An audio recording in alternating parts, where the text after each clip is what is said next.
Luna's descent wasn't sudden. It was a slow, smoldering collapse fueled by rejection, shame, and the icy edge of vengeance. Cast up by Finn's disgust and branded dangerous by Steffi, she no longer belonged anywhere. The glamour and glitz of Forrester Creations had long since faded. What remained was a girl scorched by betrayal and raw with the urge to make them feel what she'd been made to feel, abandoned, disgraced, and utterly alone. They thought they could shut her out and the world would move on. Finn had looked at her like something diseased, like whatever once passed for affection between them had been a lie. And Steffi, always so quick to judge, to banish, to protect what's hers with the ruthlessness of a cornered queen, had made it crystal clear Luna was never to come near them again. Never near the family. Never near Hayes. But Hayes was innocent, and that was the point. He was the thread Luna tugged, the softest point in their fortress. She hadn't planned it at first, not really. The thought had crept in during sleepless nights and festered in silence until it hardened into resolve. If Steffi wanted to know what it felt like to lose a child, to see her perfect world shatter like glass, then Luna would give her that gift. She waited. She watched. Hayes was always surrounded. Security, nannies, the layers of wealth that insulated the Forrester family from ordinary threats. But birthdays made people sloppy. Luna saw the party from a distance, hidden behind the crowd. She saw the balloons, the custom cake, the camera flashes capturing every perfect second. And then she saw him, Hayes, briefly unguarded, distracted by a toy dinosaur in the garden. She slipped in with the smile of a familiar face and a small, glittering box in her hands. It was a simple ploy. A birthday present, a moment of wonder. Inside the box, not a toy, but a hand-carved compass. She told him it was magical, that it would point the way to treasure, and that the treasure was waiting, just down the hill. He'd followed, laughing, innocent. It didn't take much. The SUV was parked where no cameras could see. The forested drive away from the estate swallowed their tracks. Within 30 minutes, Hayes was gone. The cabin was deep in the hills, somewhere north of Malibu, quiet and overlooked. It had belonged to Luna's mother once, one of those forgotten properties in the Marone family web. She had no phone, no signal, just a child, a locked door, and a single note pinned to the old wood stove. Asterisk, now feel what it's like to lose everything. Asterisk, when Steffi realized Hayes was gone, the world tilted. At first, it was disbelief. She retraced steps, checked security footage, barked orders at staff who trembled beneath her fury. But the footage had a gap, just 10 minutes, a blind spot. Panic set in by the hour.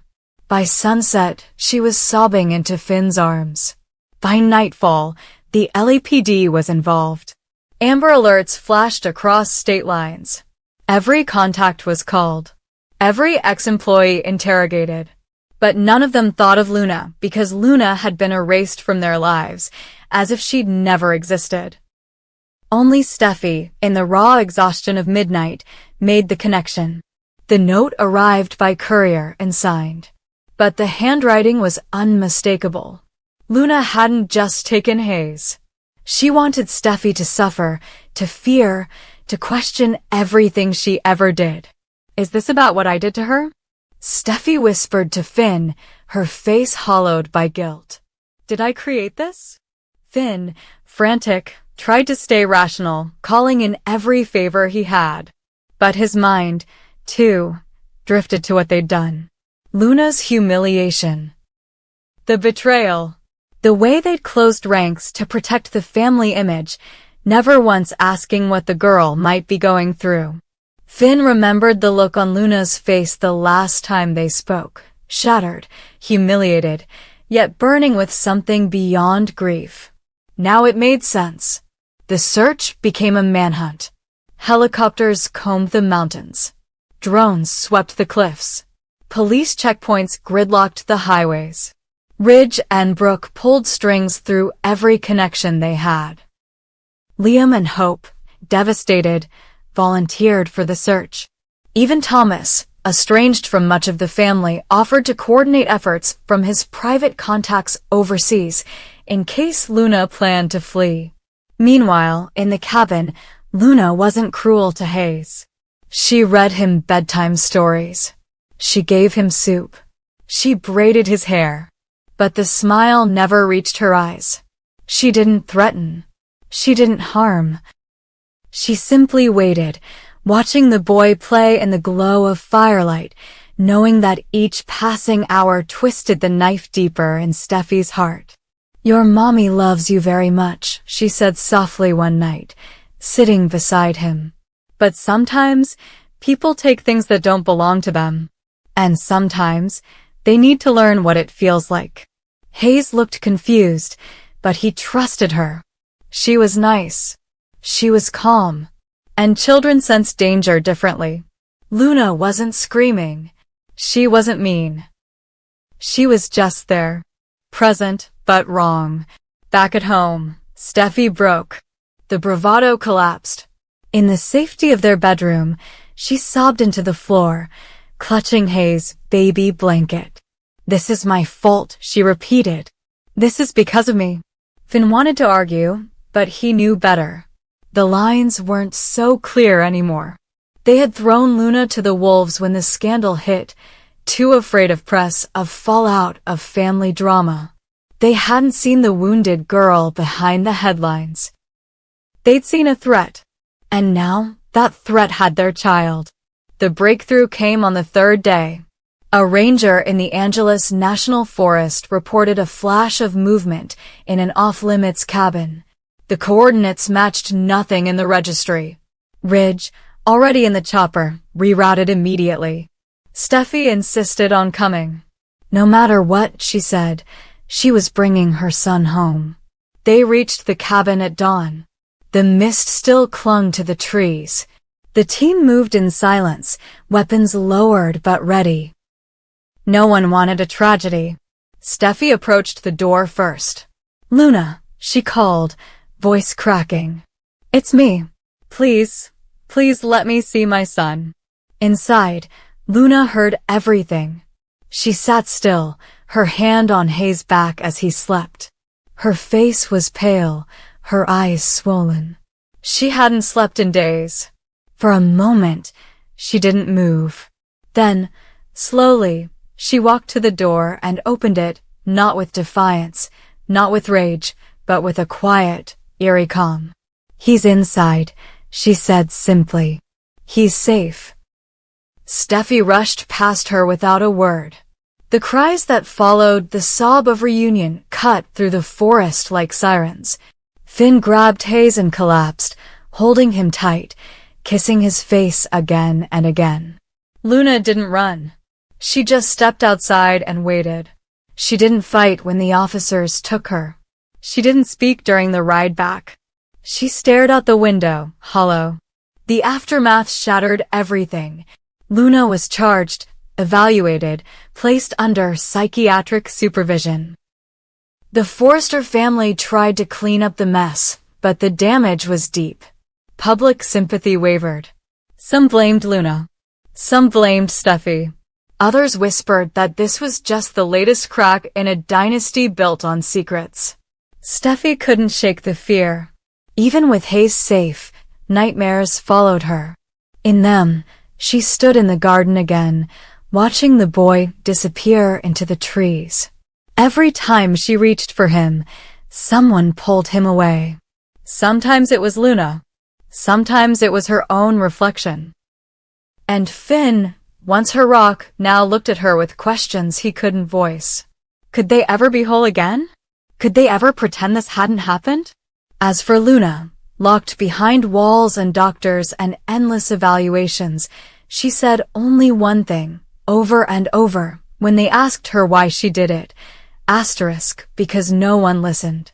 Asterisk, and somewhere, deep down, Steffi feared she was right. But Luna wasn't broken. Not in the way they thought. The hollow stare, the mumbled responses, the vacant silences. It was all part of the performance. Inside the sterile walls of the psychiatric facility, she had found something more powerful than rage: time. Time to think, time to plan, and time to manipulate the narrative. The first few days were critical. She didn't eat. She refused therapy. She murmured cryptic phrases to herself, just enough to keep the doctors guessing. Dissociation. Trauma response. Possible PTSD. The words were handed down in clipped medical terminology, neatly filed into reports. Meanwhile, Luna absorbed everything: schedules, weaknesses in protocol, who was on shift, who could be influenced, and who could be used. She knew the Forrester family was watching. Knew Steffi and Finn were waiting for her to disappear behind padded doors and prescriptions. But Luna wasn't finished. Hayes had been the warning shot. Her real revenge wasn't about terror, it was about erasure. What they had tried to do to her, she would do back, but smarter. Cleaner. Permanent. By week 3, she began to speak. Selectively. She wept in front of the right nurse, confided in the right psychiatrist. "I don't remember taking him," she whispered during one session. "I was lost. I thought he was mine." The doctor nodded, scribbled notes. This was gold to them. The signs of delusion, the fragility. A case study in trauma-triggered psychosis. By week 5, the court-appointed lawyer began negotiating alternative sentencing, inpatient care instead of prison time. Finn and Steffi fought it, but their pleas were drowned out by the psychological evidence stacking in Luna's favor. She wasn't evil, they were told she was sick. And the law treats sickness with treatment, not bars. Inside the facility, Luna's act deepened. She began painting, sketching disturbing images of faceless women holding children, forests in flames, wolves in dresses. One image kept recurring, a baby cradle floating on a dark lake. The staff whispered about her trauma, how deep it must run. No one questioned her as she asked for charcoal, paper, books on psychology. No one saw the cold calculation behind her eyes. The plan took shape not in words but in actions. She gained the trust of the night nurse, an overworked, underpaid man with a gambling problem. She offered no money, just leverage. Information. A way out of his debts. All he had to do was let her make one call. The number was international. Encrypted. A contact from her mother's past, someone tied to the Marone legacy. Someone with the resources to move quietly. The voice on the other end spoke only once. "Are you sure?" Luna smiled. "I'm done playing victim." The escape was swift. One stormy night, during a staged episode, she triggered a fire alarm. Chaos erupted. Staff scrambled. Emergency lights flickered. By the time the facility was secure, room 14 was empty. Security footage was wiped. The nurse was missing. Luna was gone. Steffi got the call at 3:17 a.m. "She's out," Finn said, voice tight. "She's vanished." Steffi sat up, already reaching for her phone. Her instincts screamed. Luna wasn't finished. And she was right. Luna resurfaced under a new name, in a new city. She'd cut her hair, dyed it, disappeared into the folds of privilege and shadow money only someone born into a dynasty like the Marones could access. But she wasn't hiding. She was rebuilding. From a distance, she watched the Forresters. Followed their social media. Tracked their press releases. Watched as Steffi tried to carry on. As Hope and Thomas got closer again. As RJ struggled to stay loyal to Luna in public, torn between guilt and family. And then, slowly, Luna began contacting people. Not directly, never from her own hand. Anonymous tips. Incriminating photos. Emails to tabloid editors. Hints of infidelity, leaked security footage, whispered truths about past misdeeds, things the Forresters thought long buried. The media turned. Forrester secrets emerge in wake of kidnapping scandal. Insider reveals dysfunction behind fashion empire. Old scandals resurfaced with new twists. Luna knew where to dig. She knew how to twist the knife. Steffi's foundation started to crack. Her brand deals were frozen. Sponsors pulled out. An anonymous source leaked documents linking Finn's hospital research funds to private Forrester investments. Allegations followed. Nothing that could be traced to Luna, but the damage was real. Brooke and Ridge demanded answers. Someone's targeting us, Ridge said. This isn't just bad luck. But Luna didn't want them to know it was her, not yet. Not until they were on the edge. Not until they understood what it meant to be torn down without being able to fight back. She planted a final message, a handwritten note delivered to Steffi's office in a sealed envelope. No fingerprints, no trace. It read, *, you took my life. I'm just taking yours apart, piece by piece. Maybe now you'll learn to listen. *, and Steffi, reading it, felt the air leave her lungs. Because Luna hadn't come back for forgiveness. She'd come back to finish what she started.